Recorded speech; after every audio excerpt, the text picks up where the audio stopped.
Bu mashinani trekker bilan solishtirishyapti-da. Qanaqa trekker bilan solishtirganda? Iltimos sizdan. Trekker bilan buni solishtirmang. Bu haqiqiy Nemis.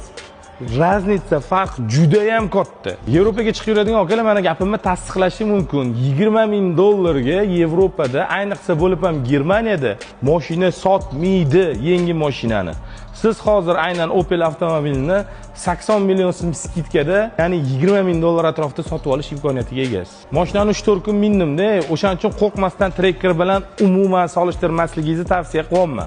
Sideniyalari ortopedический eng zo'r, eng qimmat sidenalardan foydalanilgan deyilyapti. Men ham 3 kun davomida o'tirib haydab ko'rganimda bildimki, rostdan ham chakki emas ekan. Mashina Euro 6 ekan-da, bagidan qara, rul обогрев, полоса удержания, oldingi mashinani belgilab qo'ysa ham bo'lyapti. Cruise control, adaptivniy cruise control, kerak bo'lgan hamma navorot absolutno bor. Mazza qilgan joyim. Orqa sidenani mashtidek airbag kimga kerak?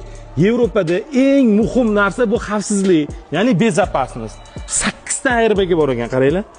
Gap bo'lishi mumkin emas. Rulda, torpedkada va har bitta sidenani yon tarafida. Orqadagi odam ham %100 xavfsiz bo'ladi. Yevropaning asosiy qonun-qoidasi shu. Eng zo'r joyiga keldik. Halol nasiya savdo. 25% to'laysiz, 3 yil, 36 oy davomida qolgan pulni bo'lib to'laysiz.